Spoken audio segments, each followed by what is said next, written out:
Function same name means आप वैसे तो अभी तक जितनी भी आपने प्रोग्रामिंग पढ़ी है उसमें अगर कोई भी ऐसे आइडेंटिफायर्स हों जिन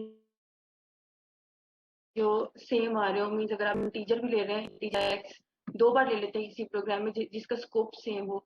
स्कोप सेम होने का मतलब ये है कि जैसे ये मेन है, मेन का स्कोप यहाँ से स्टार्ट हो रहा है यहाँ पर एंड हो रहा है, तो मेन के अंदर ही मैं अगर 2 बार इंट एक्स ले लूँ कहीं भी यूज करूँ, फंक्शन की मैं बात नहीं कर रही, सेम स्कोप की बात कर रही हूँ, तो वहाँ पे एरर को एम्बिग्यूटी क्रिएट हो जाती है, वो कंपाइलर को तो फिर एरर आ जाता है। लेकिन जो फंक्शन ओवरलोडिंग का सिनेरियो है, इस सिनेरियो में इसकी डेफिनेशन ही यही है कि 2 या 2 से ज़्यादा सेम फंक्शंस जिनके जो आइडेंटिफायर है या नेम्स हैं वो सेम हो, ऐसे प्रोसेस को हम कहते हैं function overloading. Function overloading is a process of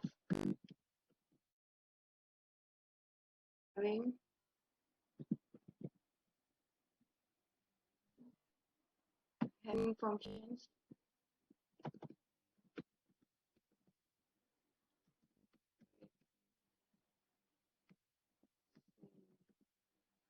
functions कितने हो सकते हैं?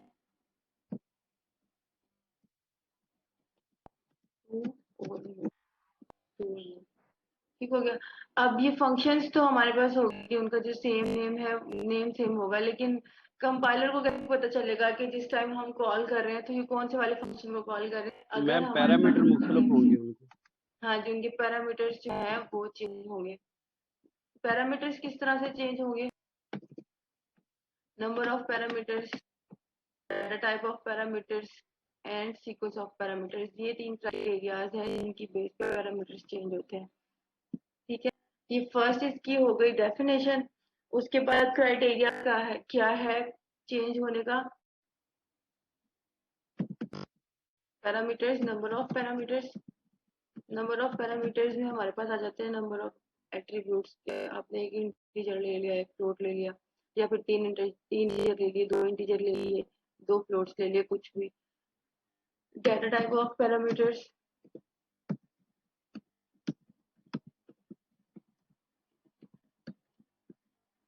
एंड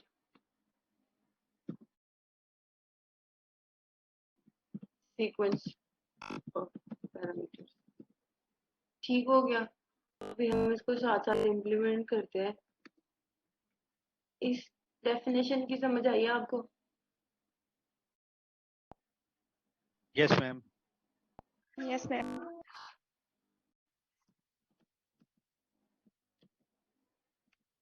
एक फंक्शन देते हैं, उसका नेम मैंने यहाँ पे डमी के तौर पे ऐसे ऐड रखा है।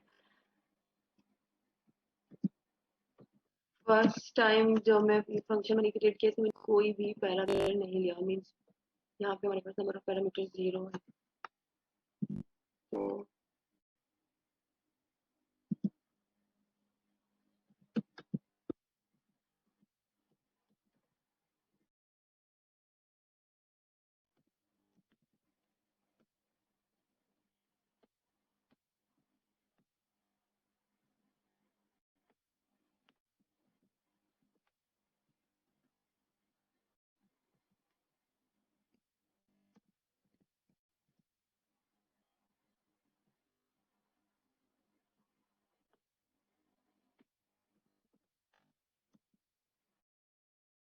तो समझ आ रही है?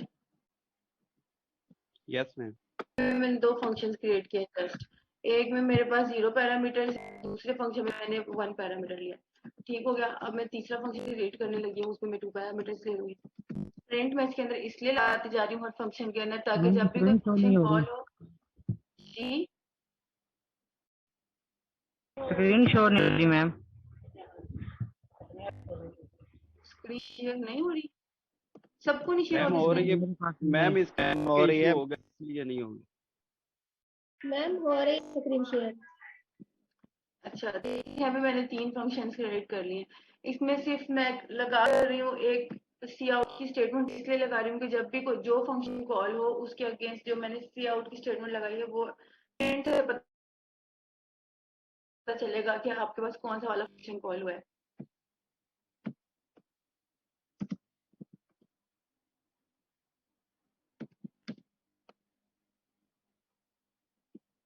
तो यहाँ पर x को ऐड कर देते हैं। ये 3 फंक्शंस हो गए हैं। इन फंक्शंस में तो आप देखेंगे सिमिलैरिटी नेम की है, ये नेम सेम है, ये नेम भी सेम है, ये नेम भी सेम है। अगर मैं कोई भी ऐसे सिनेरियो बनाती हूँ जिसमें मैं नंबर ऑफ पैरामीटर्स और डाटा टाइप ऑफ पैरामीटर्स और सीक्वेंस ऑफ पैरामीटर्स सेम रखती हूँ और जो नेम है वो भी सेम रखती हूँ फंक्शन का, तो फिर एम्बिग्यूटी क्रिएट हो जाती है, फिर एरर आता है, कंपाइलर को क्लियर नहीं होता कि आपने कौन से वाले फंक्शन को कॉल किया। तो अभी जो बेसिक सिनेरियो है वो ये सिनेरियो, ये पहला वाला है। पहला वाला ये जो मैंने यहाँ पे लिखा पॉइंट नंबर ऑफ पैरामीटर्स, यहाँ पर अगर आप नोटिस करें तो तीनों फंक्शंस में सिर्फ नंबर ऑफ पैरामीटर्स डिफरेंट है, बाकी सब कुछ सेम है। Means data type of parameters अभी तक सेम है। ठीक हो गया। अब इन फंक्शन इस फंक्शन को कॉल कैसे, सिंपल मेन में आप फंक्शन कॉल कर लें। जैसे ये स्टेटमेंट राइट करेंगे तो इस स्टेटमेंट से पता चलेगा कि आपकी जो कॉल है वो किस फंक्शन में जा रही है। अगर ये पैरामीटर्स की कोई भी पैरामीटर आपने यहाँ पर मेंशन नहीं किया पैरेंथेसिस में, तो इसका मतलब ये कि जो आपका कंट्रोल है वो इस ब्लॉक में शिफ्ट हो जाएगा जहां पर कोई भी पैरामीटर पास नहीं किया हुआ। अगर आप इसको रन करके एग्जीक्यूट करके देखें तो फिर ये वाली स्टेटमेंट आपको इस बात का प्रूफ देगी कि ये वाला फंक्शन एग्जीक्यूट हुआ है जहां पर कोई भी पैरामीटर पास नहीं किया। कंपाइलर को जो गाइडलाइंस मिलती हैं वो इसी तरह से मिलती हैं। इसी तरह से अब अगर मैंने यहाँ कोई पैरामीटर पास कर दिया, x की जगह कोई भी वैल्यू 5 दे दी, फिर कौन सा वाला फंक्शन कॉल होगा? कौन सा फंक्शन कॉल होगा? मैम दूसरा सेकंड फंक्शन फंक्शन। दूसरा फंक्शन एक्स वाला। सेकंड फंक्शन सही है। और अगर मैं यहाँ पर 2 वैल्यूज देती हूँ तो फिर इसी तरह से थर्ड फंक्शन। आप इसको एग्जीक्यूट करके देख सकते हैं। अगर मैं भी एग्जीक्यूट करूँगी तो फिर काफी टाइम लग जाएगा। ये जो 3 फंक्शंस थे ये फर्स्ट पॉइंट को सेटिस्फाई कर रहे हैं कि हमारे पास नंबर ऑफ पैरामीटर्स चेंज हो रही है। इसी तरह से सेकंड जो पॉइंट है उसमें डाटा टाइप ऑफ पैरामीटर है। डाटा टाइप ऑफ पैरामीटर का मतलब ये है कि हम ऐसे फंक्शंस क्रिएट करें जिसमें जो नेम है वो सेम रहे, लेकिन डाटा टाइप है पैरामीटर्स की वो डिफरेंट हो। जैसे यहाँ पे इंडेक्स है, मैं यहाँ पर फ्लोट बाय कर देती हूँ। तो ये भी कन्वेंशन जो है कंपाइलर को गाइड कर रही है कि इस सिनेरियो में हमारे पास जो फंक्शन कॉल होनी चाहिए उसमें पहला पैरामीटर 5 होना चाहिए और दूसरा पैरामीटर फ्लोटिंग पॉइंट होना चाहिए, जिसे मैं 5.5 ले रही हूँ ऐसे। अब अगर मैं ये वाला इस तरह से राइट करती हूँ तो फिर जो फंक्शन कॉल है वो इस वाले फंक्शन में है जिसमें पैरामीटर्स की जो लिस्ट है या ऑर्डर है या सीक्वेंसिंग है वो बिल्कुल सेम है जो मैंने कॉल के टाइम पे यहाँ पर कॉल किया है। तो अगर मैं इस तरह से करती हूँ 5.5 फ्लोट और यहाँ पर सिंपल,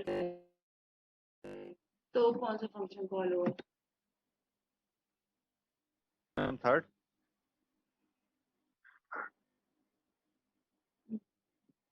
तो कोई भी फंक्शन कॉल नहीं होगा क्योंकि हमने कंपाइलर को गाइड ही नहीं किया गया ऐसा कोई फंक्शन है जिसमें पैरामीटर है वो फ्लोट है और दूसरा जो पैरामीटर है वो इंटीजर है। कोई भी ऐसा फंक्शन हमें अभी तक हमने क्रिएट ही नहीं किया। ये जो फंक्शन है इसमें पहला इंटीजर है, second float. Excuse me ma'am. जी मैम अगर एट अ टाइम हम सारे जितने भी फंक्शंस क्रिएट करते हैं उन्हें कॉल करना चाहते तो सब मेंशन करना पड़ेगा फिर? अगर हम सबको एक ही टाइम पे कॉल करना चाहें तो जिस तरह से उनकी सीक्वेंसिंग है उस तरह से उनको कॉल करना पड़ेगा। फॉर एग्जाम्पल अगर मैंने ये वाला जो फंक्शन है ये 2 इंटीजर्स के साथ क्रिएट किया हुआ है तो मैं जो कॉल करूंगी नीचे यहाँ पर, तो मैं यहाँ पर 2 इंटीजर्स मेंशन करूंगी। जो मैंने अभी 5.5 और 5 लिखा है ना, इसकी जगह मुझे दोनों इंटीजर्स देने पड़ेंगे। और सिमिलरली ऊपर वाला जो फंक्शन है उसमें एक पैरामीटर है इंट एक्स, तो फिर मुझे ऐसी फंक्शन कॉल करनी पड़ेगी जिसमें सिर्फ एक ही हो। मैम अगर फ्लोट को सेकंड पे लाते फिर ये मैम कॉल हो जाता थर्ड। हाँ जी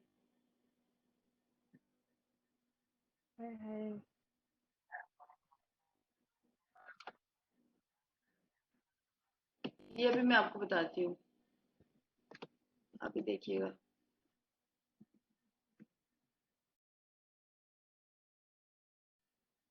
अभी थोड़े से और कॉम्बिनेशन इसके क्रिएट करते हैं।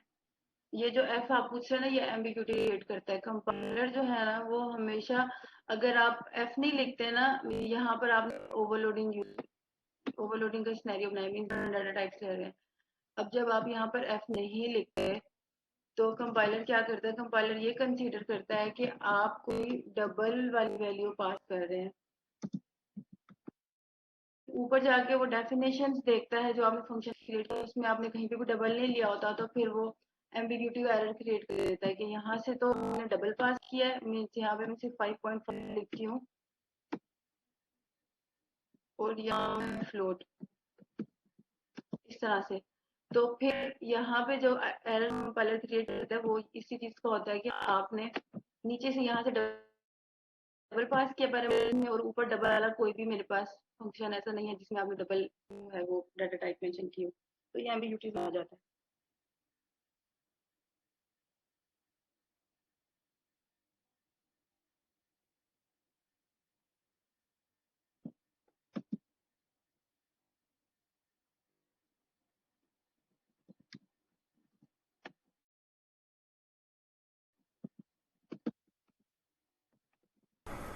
कुछ समझ आ रही है आपको कि नहीं आ रही?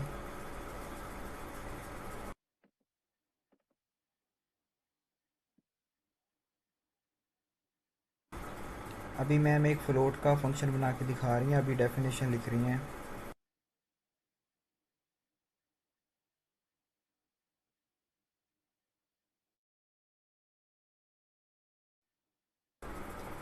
मैम वैसे बड़ी स्लो है यार, एक मैम का compiler handle. Error statement read करें यहाँ से, ये जो नीचे ब्लू या लाइन ये पढ़े,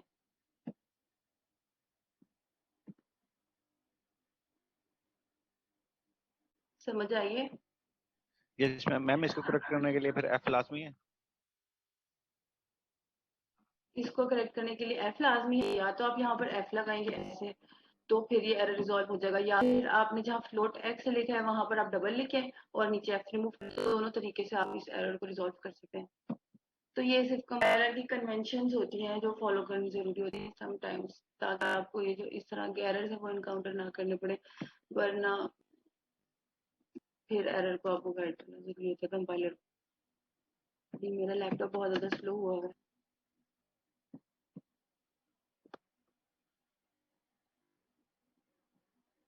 ठीक हो गया। अब ये जो है ना हमारे पास एम्बिग्यूटी का फर्स्ट पॉइंट है, ये चले आपने खुद ही पूछ लिया कि एम्बिग्यूटी किस तरह से क्रिएट होती है जब भी फंक्शन ओवरलोडिंग हो रही हो।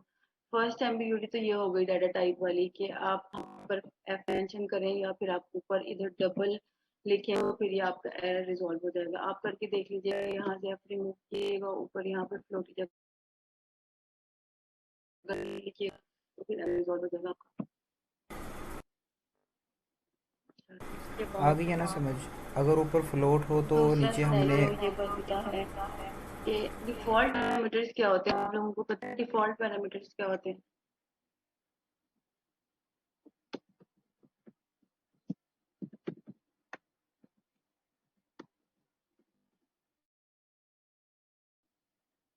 बेटा मेरी आवाज आ रही है? यस मैम यस आ रही। मैम। डिफॉल्ट पैरामीटर्स क्या होते हैं?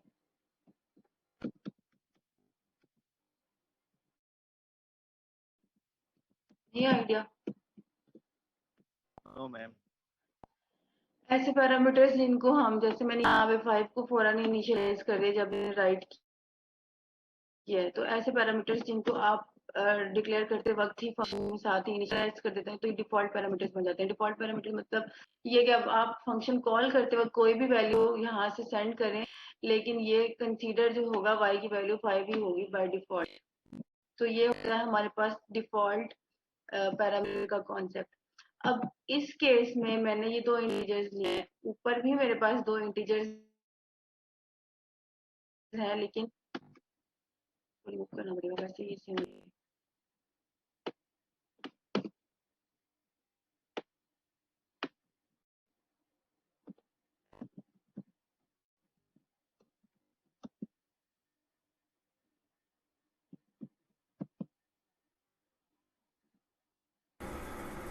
अब हम डिफ़ॉल्ट पैरामीटर देख रहे हैं, समझ आ रही है ना आपको क्या? अब अगर मैं यहाँ से फंक्शन कॉल करती हूँ,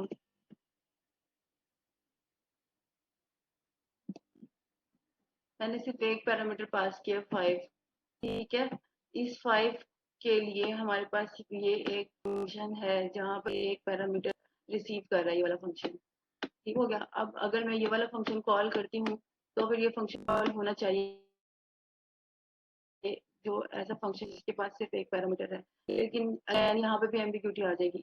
इसलिए ये कंपाइलर कंसीडर करेगा, उसको ये नहीं पता कि अब आप ये पैरामीटर पास करके कौन से वाले फंक्शन को कॉल कर रहे हैं। इस फंक्शन को कॉल कर रहे हैं जिसमें हमारे पास एक जो पैरामीटर है वो डिफॉल्ट पैरामीटर है, मीन्स उसको y की वैल्यू तो हमेशा मिल ही रही है ना, उसको सिर्फ x की वैल्यू चाहिए। तो कंपाइलर ये जो 5 है ये इस x को साइन करके ये कोड भी एग्जीक्यूट कर सकता है, और सिंपल वो जो ऊपर आपके पास एक फंक्शन है जिसमें सिर्फ एक पैरामीटर ले रहे हैं, ये वाला फंक्शन भी यूज कर सकता है। मीन्स अब वो कंफ्यूज हो गया कि मैं कौन सा वाला फंक्शन कॉल करूँ, ये वाला फंक्शन कॉल करूँ जिसमें एक पैरामीटर है, या ये वाला फंक्शन कॉल करूँ जिसमें एक पैरामीटर है तो साथ में एक डिफॉल्ट पैरामीटर है। डिफॉल्ट पैरामीटर की तो वैल्यू देनी है, तो ये वाली वैल्यू आ गई है, तो अब कौन वाला फंक्शन कॉल करना चाहिए। तो ये जो एरर है इसकी स्टेटमेंट रीड करें तो ये भी एम्बिग्यूटी क्रिएट कर रहा है, ये वाला फंक्शन जिसमें आपने एक एक वैल्यूज ली है। इसका जो सोल्यूशन है वो भी यही है कि आप एक फंक्शन या तो डिलीट करें या फिर आप अपने सिनेरियो के अकॉर्डिंग फंक्शन नेम चेंज कर दें। फंक्शन का नेम कोई और रखती हूँ और फिर मैं यहाँ से इस फंक्शन को कॉल करती हूँ तो वो फिर एग्जैक्टली यही वाला फंक्शन करेगा, यही वाला ब्लॉक एग्जीक्यूट करेगा। तो ये सेकंड एम्बिग्यूटी का पॉइंट समझ आया आपको? Yes ma'am. Yes ma'am. अच्छा, अब इस तरह से होता है कि आप रेफरेंस पास करते होते हैं।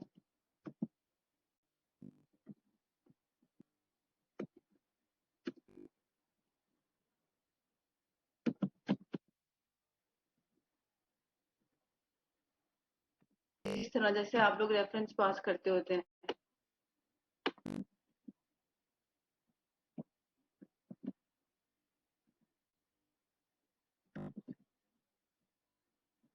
तो अगर मैं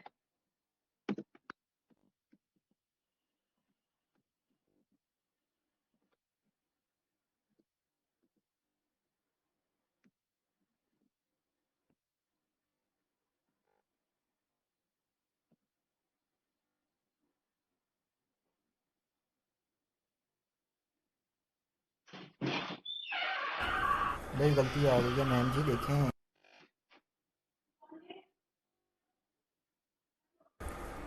लगता है मैम सोच में पड़ गई हैं, क्या हो गया ये?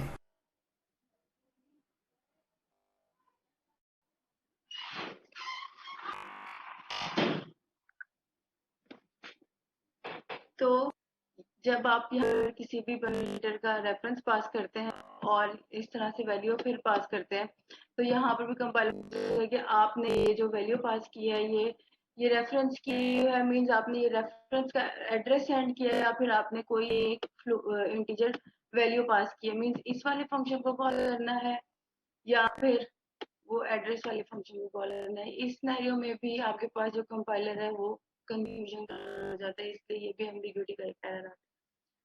तो इन 3 एम्बिग्यूटीज का क्या समझ आ गई आप लोगों को? Yes ma'am. Yes ma'am. बाकी मैम दो लोग जब हम इसका जवाब देंगे। बाकी क्लास क्या कर रही है?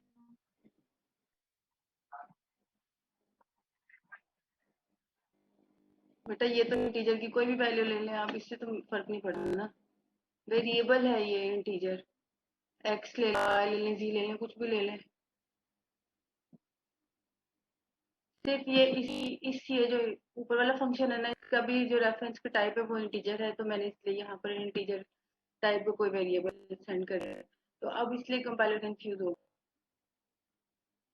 तो ये है फंक्शन ओवरलोडिंग। अगर आपको फंक्शन ओवरलोडिंग की समझ आ गई तो आपको कंस्ट्रक्टर ओवरलोडिंग की भी बड़ी आराम से समझ आ जाएगी। इसी तरह से सेम कंस्ट्रक्टर होते हैं, आपको पता है कंस्ट्रक्टर्स जो है वो स्पेशलाइज्ड फंक्शंस ही होते हैं।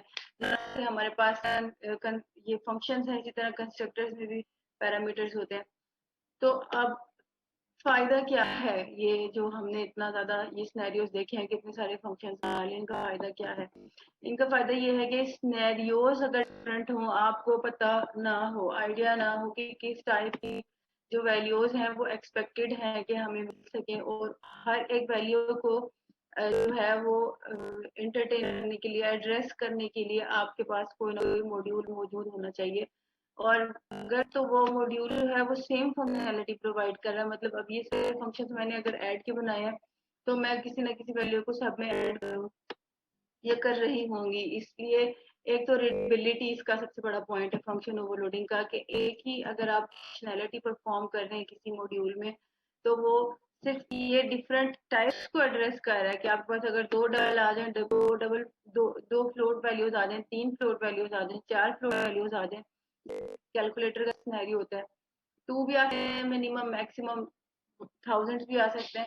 तो हर सिनेरियो के लिए आपके पास कोई ना कोई ऐसा मॉड्यूल होना चाहिए जो उस सिनेरियो को एड्रेस कर रहा हो। जिस तरह से मैंने अभी आपको बताया था ऐड वाला करके, कि अगर मैं फर्स्ट पे फ्लोट करूं और सेकंड पे इंटीजर करूं, तो फिर हो सकता है कि वो एरर आया, मैंने उसका मॉड्यूल नहीं ऊपर क्रिएट किया है, मैंने उसका फंक्शन उस सीक्वेंस के साथ क्रिएट नहीं किया।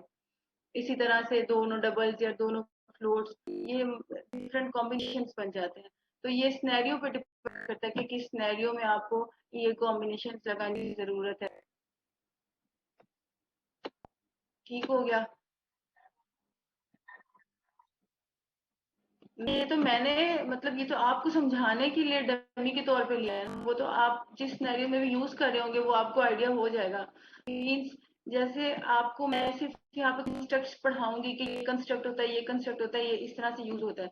अब जब आपको ये आइडिया हो जाएगा तो कहीं पे भी आप कोड देखेंगे या आप कोड कर होंगे, फिर आपको आइडिया हो जाएगा कि अगर ये भी वॉइड फंक्शन है, ऐड फंक्शन है, ये भी ऐड फंक्शन है, सबकी रिटर्न टाइप सेम है, पैरामीटर्स डिफरेंट हैं, तो आप क्विकली उस चीज को क्लिक कर लेंगे कि ये ओवरलोडिंग हो रही है, ये फंक्शन ओवरलोडिंग है, इसमें जो सारा का सारा मॉड्यूल वो काम सेम कर रहा होगा, लेकिन जो ऊपर आइडेंटिफायर है वो उन्होंने सेम इसीलिए रखा है कि ये फंक्शन ओवरलोडिंग हो रही है।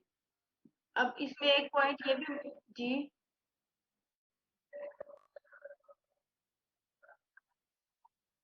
हाँ जी, इसमें ये एक बड़ा पॉइंट है कि आपके पास रिटर्न टाइप मैटर करती है, आपकी जो रिटर्न टाइप है वो सेम होनी चाहिए। आप यहाँ देख रहे होंगे कि मैंने सबकी जो रिटर्न टाइप है वो उसको नहीं डिस्कस किया, मैंने सिर्फ ये डिस्कस किया कि parameter, number of parameters, sequence of parameters and data of parameters, यही तीन क्राइटेरियाज हैं, इसके अलावा फोर्थ कोई क्राइटेरिया नहीं है। मींस अगर आपको कोई ये कहे या ये कोई क्वेश्चन आपका आ जाए पेपर में या कहीं भी किसी टेस्ट में कि डाटा टाइप ऑफ पैरामीटर अगर हम चेंज कर दें, मींस यहाँ पे मैं फ्लोट रखूँ, यहाँ पे भी मैं फ्लोट रखूँ, लेकिन मैं यहाँ वॉइड कर दूं और यहाँ पे मैं फ्लोट कर दूं रिटर्न टाइप, तो ओवरलोडिंग होगी, तो ओवरलोडिंग नहीं होगी। रिटर्न टाइप मैटर नहीं करती, हमारे पास parameters, list of parameters matter करते हैं। ठीक हो गया? ये बड़ा इंपॉर्टेंट पॉइंट है, ये आप लोगों को याद रखना है कि जो रिटर्न टाइप है वो मैटर नहीं करती हमारे पास। अच्छा, और किसी को कोई इशू, किसी चीज की समझ ना आई हो, हम क्या पढ़ रहे हैं, क्यों पढ़ रहे हैं? आ गई है मैम। इसमें थोड़े से फंक्शंस और क्रिएट कर लेंगे, नंबर ऑफ पैरामीटर्स बढ़ा लेंगे, फिर उनके ये जो कॉम्बिनेशन है ये बढ़ा लेंगे, तो ये आप खुद ट्राई कीजिएगा, आपको समझ आएगा। अच्छा, अब मैंने क्या किया, मैंने ना इसकी रिटर्न टाइप डिलीट कर दी। रिटर्न टाइप डिलीट करने का मतलब ये है कि अगर मैं कोई क्लास बनाती हूँ ऐड के नाम से, तो सारे जो है मेरे पास क्या बन गए हैं बताएं? कंस्ट्रक्टर्स में कंस्ट्रक्टर बन जाएंगे। कंस्ट्रक्टर्स बन गए हैं। तो ये सारे जो मैंने पहले फंक्शंस क्रिएट किए थे ये मेरे पास कंस्ट्रक्टर्स बन गए हैं, क्योंकि मैंने ऊपर जो नेम है क्लास का वो सेम वही नेम रखा है जो यहाँ पर कंस्ट्रक्टर्स इसका है। ठीक हो गया? अब ये कंस्ट्रक्टर किस टाइम पे कॉल हो रहा है वो डिपेंड करता है कि आप ऑब्जेक्ट किस तरह से क्रिएट कर रहे हैं। मैंने ऐड उसी तरह से क्लास का नेम लिखा,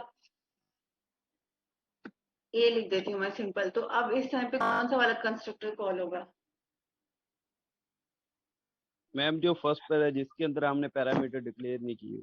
जिसमें हमने पैरामीटर्स नहीं कोई भी डिक्लेयर किया। एग्जैक्ट ये ऐसा कंस्ट्रक्टर जिसके कोई भी पैरामीटर्स ना हो, हम उसको कहते हैं डिफॉल्ट कंस्ट्रक्टर्स। जिसके कोई भी पैरामीटर्स ना हो, विद नो पैरामीटर्स, उस कंस्ट्रक्टर को हम कहते हैं डिफॉल्ट कंस्ट्रक्टर।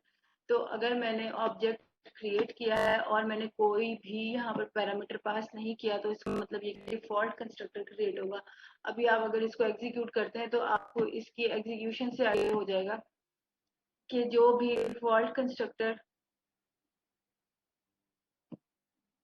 के अंदर स्टेटमेंट है वही होगी रन। अच्छा, मैंने ना यहाँ पे एक्सेस स्पेसिफायर नहीं मेंशन किया, देखें ये उसका एरर है।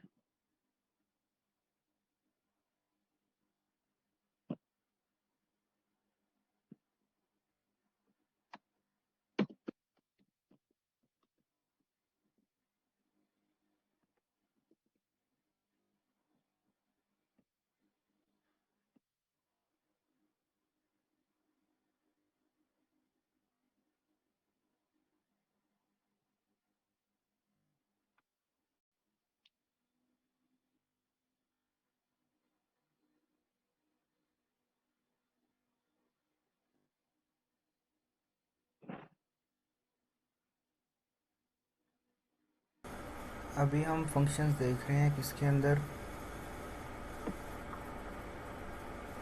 अब ये देखिए वही वाला प्रिंट है, डिफॉल्ट कंस्ट्रक्टर का। और अगर मैंने कोई ऐसा ऑब्जेक्ट क्रिएट करना है जिसका मुझे, मेरी रिक्वायरमेंट है कि जैसे ही ऑब्जेक्ट क्रिएट हो तो उसके साथ जो भी उसका एक डाटा मेंबर है उसकी वैल्यू इनिशियलाइज इस तरह से हो। मींस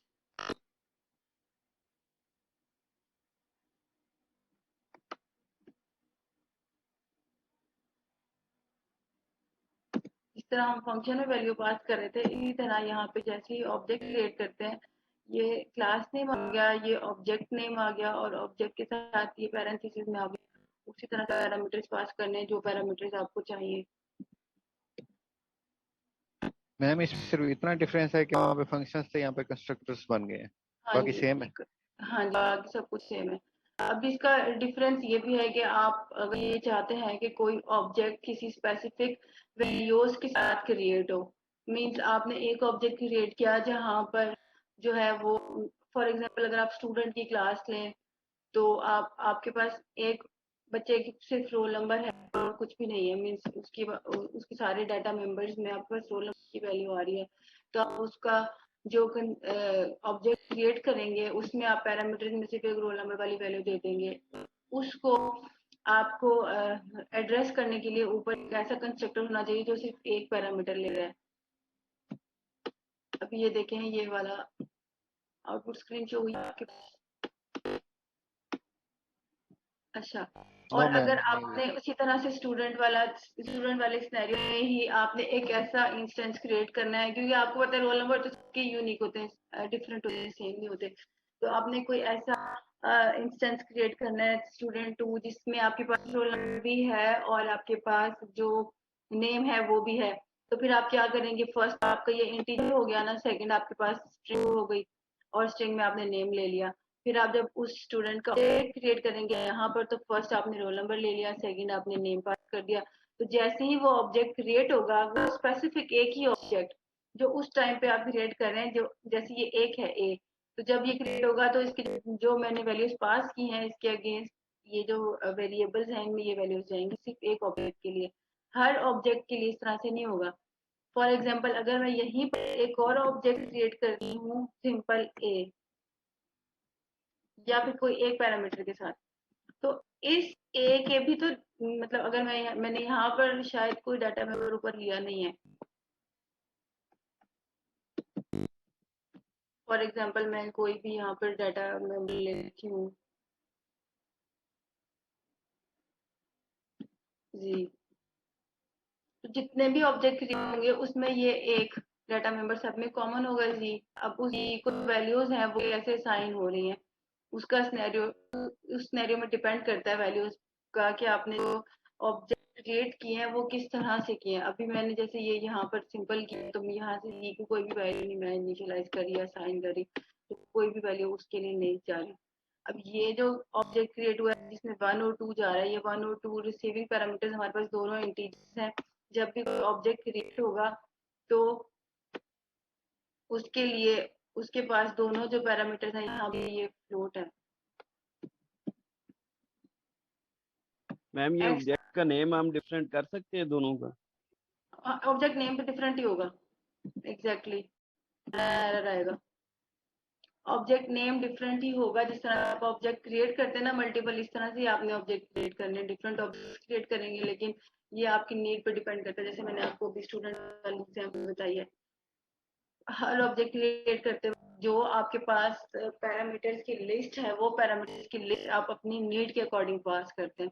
मतलब अगर आपने नहीं कोई पैरामीटर पास किया, आप कोई इन्फॉर्मेशन नहीं, सिर्फ आप एक ऑब्जेक्ट क्रिएट करना चाह रहे हैं, तो आपने बस ये वाली स्टेटमेंट लिख दी। अगर आपके पास दो कोई ऐसे पैरामीटर्स हैं जिनकी वैल्यूज नोन है और आपने यहाँ पे पास करनी है, आप वो पास करें। उसी तरह से आपने सेविंग पैरामीटर्स ऊपर लिखें, तो वो उनको वो वाली वैल्यू इनिशियलाइज हो जाएगी या साइन हो जाएगी। इसी तरह अगर आपके पास कोई एक पैरामीटर वाला है तो वो आप एक पैरामीटर के साथ भी कर सकते हैं, लेकिन इसके लिए सेम रूल वही जरूरी है कि आपके पास जिस सीक्वेंस में या जिस नंबर ऑफ पैरामीटर्स के साथ आप कॉल कर रहे हैं, ऑब्जेक्ट क्रिएट कर रहे हैं, उसी तरह से आपके पास ऊपर कंस्ट्रक्टर मौजूद होना चाहिए। मीन अगर मैंने यहाँ पर 1 लिखा है या एक पैरामीटर पास किया है, तो मेरे पास ऐसा फंक्शन जरूर, ऐसा कंस्ट्रक्टर जरूर ऊपर होना चाहिए जो कोई एक वैल्यू रिसीव कर। जैसे ये है, ये फ्लोट एक्स है, ये 1 वैल्यू मीन एक ही वैल्यू जो वो रिसीव कर रहा है। यहाँ पे भी मैंने 1 लिखे, तो ये इसको ऐसे सेटिस्फाई कर देगा। जब भी ये ऑब्जेक्ट क्रिएट होगा तो ये वाला कंस्ट्रक्टर हमारे पास कॉल होगा।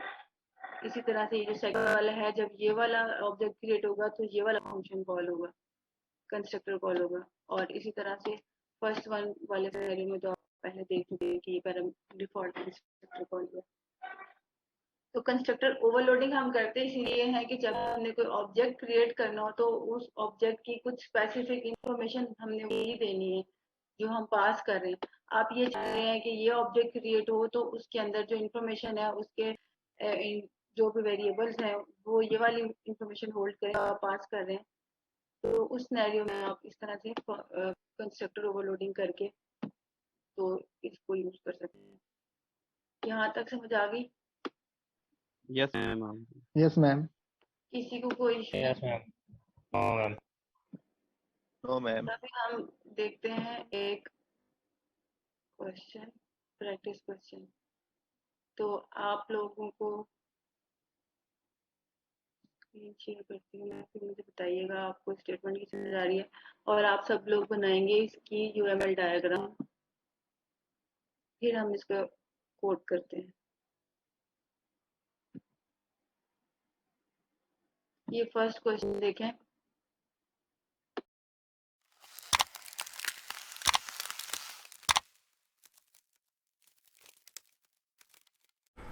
Suppose you have a friend with an initial amount of $50 and you have to add some more amount to it. अच्छा, create a class, add amount। सबसे पहली बात तो ये हो गई कि जो आपकी क्लास का नेम है वो है add amount with a data member। आपके पास अब एक डाटा मेंबर होगा जिसका नाम होगा amount। मीन्स जाहिर सी बात है कोई ना कोई इंटीजर ही होगा, या डबल हम ले सकते हैं, फ्लोट या डबल।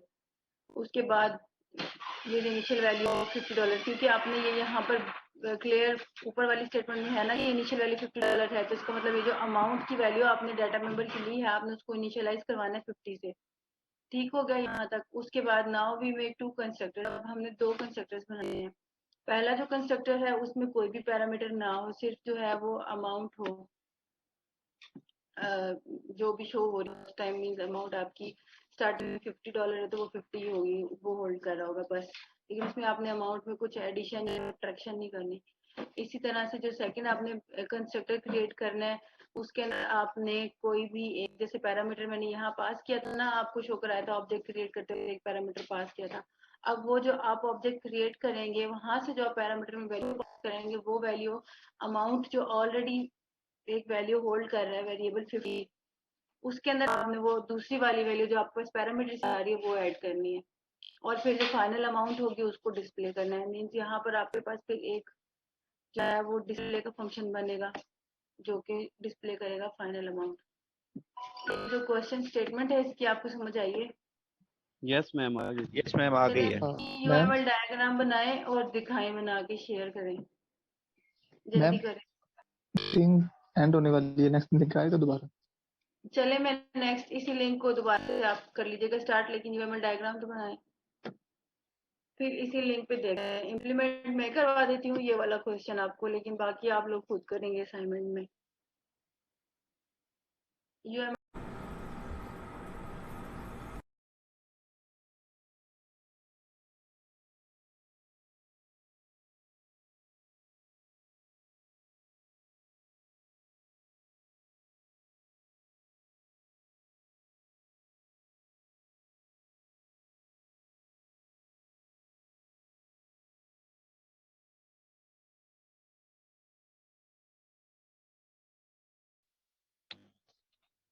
मैम अब पेंट में बनाया है, स्क्रीन शेयर कर दूं?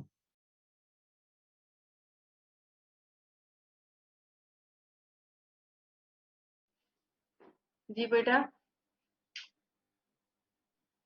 मैम बैक कैमरे से नहीं हो रहा था मैम, अब दोबारा पेंट में बनाया, स्क्रीन शेयर कर दूं आपके साथ? कर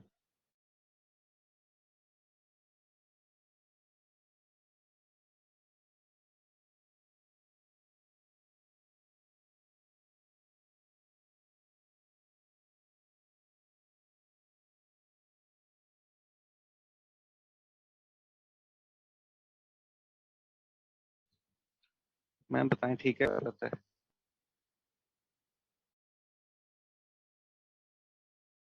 C1 और ये C2 क्या है? मैम कंस्ट्रक्टर्स के नाम बहुत जल्दी में C1 C2 बेटा इधर सेम होते फंक्शन हैं। आएगा, कंस्ट्रक्टर नेम नहीं आएगा। यूएमएल डायग्राम की कन्वेंशन सेम रहेगी, आपने इधर ओके मैम, फंक्शंस नेम लिखने हैं, ओके बाकी ये मैम, आपका। Okay ma'am. चले अब हम इसको कोड करते हैं। किसी को आइडिया कि कैसे कोड होगा?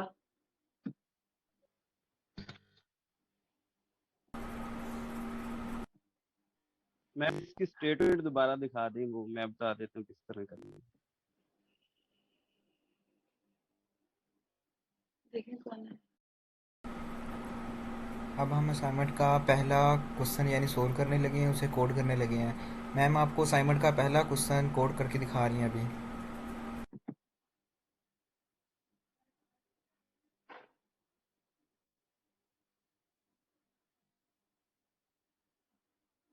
मैम क्लास के अंदर एक हम वेरिएबल डिक्लेयर करेंगे अमाउंट के नाम का, उसको हम इनिशियलाइज करेंगे 50 के साथ। उसके बाद एक कंस्ट्रक्टर बनाएंगे ऐड कंस्ट्रक्टर के नाम, जो कंस्ट्रक्टेड है उसके अंदर हमने कोई भी चीज है इसके अंदर आउटपुट करवानी। उसके बाद हम बनाएंगे एक फंक्शन और उसके अंदर चले जो हम साथ वेरिएबल साथ बनाते हैं, फिर आप मुझे बताते जाइएगा, ठीक है? ठीक। चलें, ये यहाँ तक पूरे क्लास बन गई है ऐड अमाउंट के नाम से। तो उसके बाद हमने बनाना है, क्या करना है? प्राइवेट मैम से लगाना है। प्राइवेट अमाउंट अमाउंट 50 करनी मैम, ऊपर एक्सेस स्पेसिफायर जो है वो प्राइवेट करना है। ये 50 इसको इनिशियलाइज कर देंगे। यहीं पे कर दो, ठीक है? Yes yes. उसके बाद पब्लिक करने में ठीक है, अब कंस्ट्रक्टेड एक बनाना है ऐड अमाउंट ठीक हो गया। मैम इसके अंदर हमने यही अमाउंट आउटपुट करवा देनी है। सी आउट कर अमाउंट वाला जो वेरिएबल डिक्लेयर किया यही करते हैं, इसके अंदर कोई और चीज ऐड नहीं करती। मतलब इसमें कुछ भी नहीं करना, इसी को यही 50 वाली दोबारा इधर लिख दूं? नहीं मैम सी आउट करना है, इसके अंदर आउटपुट निकालनी है ना हमें। अच्छा, आउटपुट कंस्ट्रक्टर में आउटपुट करवा दो, शो सही हो गया।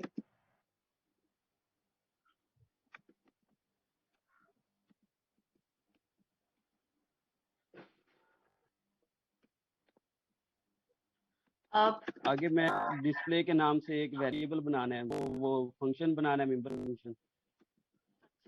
रिटर्न टाइप जो है वो वॉइड यस मैम। डिस्प्ले ठीक है, उसके बाद इसके अंदर मैम हमने एक वेरिएबल इसके अंदर लेना है ठीक है, डिस्प्ले के अंदर। वेरिएबल लेना है। नहीं मैम, डिस्प्ले का जो फंक्शन है उसके अंदर लेना है, जो आप हमने कह रहे मेन हैं के पैरामीटर अंदर। लेना है। यस मैम, पैरामीटर एक ले लेंगे। ठीक हो गया। यस। आप अब मैम इसको अमाउंट और ये जो वेरिएबल हमने पास किए इन दोनों को ऐड कर कर इसको आउटपुट निकाल लें। अच्छा ठीक है, दोनों को ऐड करके तो आउटपुट शो ऐसे कह रहे हैं आप।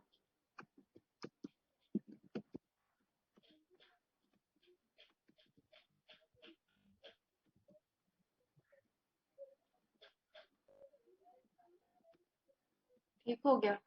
यस। अच्छा अब मैम तो मेन के अंदर है जो इसका बना देना, हमने ऑब्जेक्ट क्रिएट करना। ठीक है,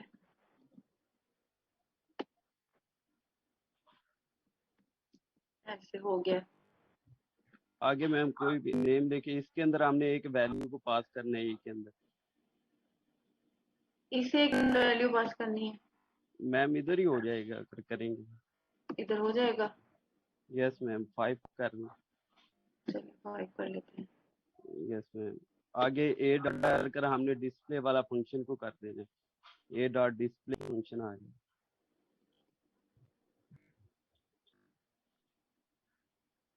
सही है, यस मैम, आगे टर्मिनेट पास।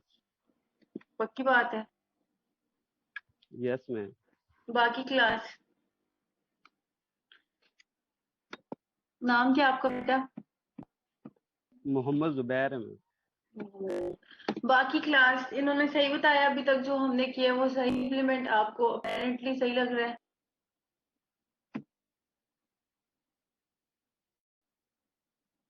बेटा आप लोगों से पूछ रही हूँ मैं।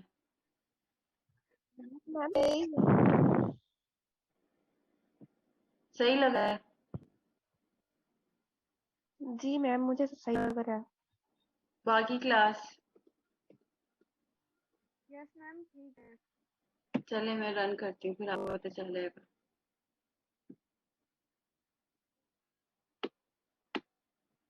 अब पता चला है? अभी मैं आपको इतनी देर से जो भी कंस्ट्रक्टर्स बताए हैं या फंक्शंस बताए हैं उसमें मैंने आपको यही बताया है कि अभी हमने इस तरह का कोई सिनेरियो क्रिएट करना है, पैरामीटर्स हम पास कर रहे हैं या नहीं कर रहे, या कितने पैरामीटर्स पास कर रहे हैं, उन सब सिनेरियोज में हमारे पास जो रिसीविंग पैरामीटर्स हैं वो उसी तरह से होने चाहिए जो हमने कॉल किए जिस टाइम पे। अब यहाँ पर जो एड अमाउंट का ऊपर कंस्ट्रक्टर क्रिएट किया उसमें कोई भी आपने डिफॉल्ट कंस्ट्रक्टर मतलब क्रिएट किया, पैरामीटराइज कंस्ट्रक्टर हमने क्रिएट नहीं किया यहाँ पे। अगर हम यहाँ पे पैरामीटराइज कंस्ट्रक्टर क्रिएट करते तो हम यहाँ पे ये वाली स्टेटमेंट लिख सकते थे। अब क्योंकि एक भी कंस्ट्रक्टर नहीं है जो कोई इंटीजर ले रहा हो इस तरह से पैरामीटर्स में, तो फिर मैम 2 कंस्ट्रक्टर्स बनाने थे ना? हाँ जी 2 कंस्ट्रक्टर बनाते थे। मैम अब दूसरा बनाएंगे तो आगे फंक्शन रन हाँ जी, करेगा। दूसरा बनाएंगे तो फिर ये सही हो जाएगा। ठीक हो गया।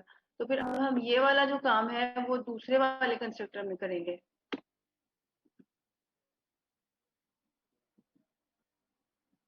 यहाँ पर जब डिस्प्ले वाला फंक्शन है इसको कोई भी पैरामीटर देने की जरूरत है ही नहीं, क्योंकि ये जो दूसरा कंस्ट्रक्टर है यहाँ से वैल्यू जा रही है ना, तो इसको इसमें सिर्फ हमने अमाउंट को डिस्प्ले करना है। या तो आप ये वाला सी आउट लगा रहे हो तो वैसे ही वो सी आउट इसी स्टेटमेंट के थ्रू ही कर देगा ऐड करने के बाद।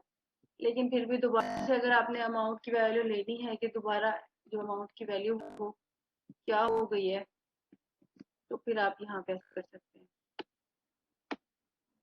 इसको हटाई दें।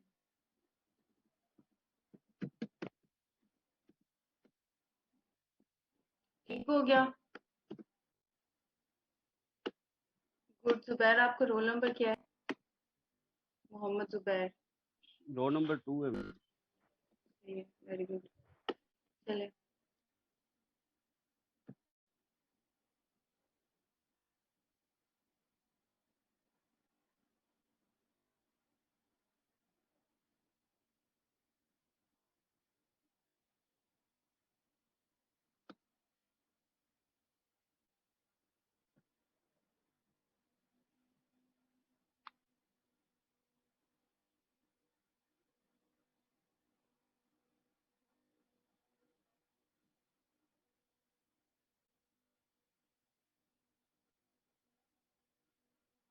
आउटपुट शो हो रही है आपके पास? No ma'am. No ma'am.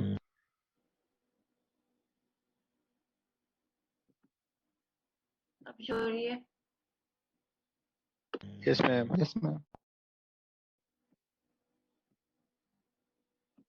जी बेटा। Yes ma'am. अब ये देखें, जैसे आप लोगों ने यूएमएल डायग्राम बनाई थी, उसमें ये था कि क्लास नेम ऐड अमाउंट हो गया, उसके बाद ये आपके पास जो अमाउंट है एक डाटा मेंबर वो आ गया, फिर ये दो कंस्ट्रक्टर यूएमएल डायग्राम में तो मेंशन नहीं करते, लेकिन आपके क्वेश्चन स्टेटमेंट में मेंशन था कि आपने दो कंस्ट्रक्टर्स बनाने हैं, तो ये दो कंस्ट्रक्टर्स हो गए। उसके बाद डिस्प्ले में सिंपल अमाउंट की वैल्यू डिस्प्ले करानी है, डिस्प्ले हो गया, बस इतना सिंपल सा क्वेश्चन था ये, जो क्लास में सिर्फ एक बच्चे ने हिम्मत की है, तो उसी एक ही को समझ आया, मतलब पूरी अभी तक आप लोग पढ़ते आ रहे हैं, एक बच्चे को समझ आ रहा है। मैम कुछ मैम प्रोग्राम समझ दे तो दें आता है हमें, हम लेकिन असाइनमेंट बना कर दे देंगे वो। बेटा असाइनमेंट का मतलब आप लोग अगर आपको समझ आ रहा है तो आपको फौरन से रिस्पॉन्स करना चाहिए ना, कि ये चीजें समझ आ रही है, मुझे भी मैम आ रहा है, आते क्योंकि तो आप हैं। लोग को आ रही है समझ।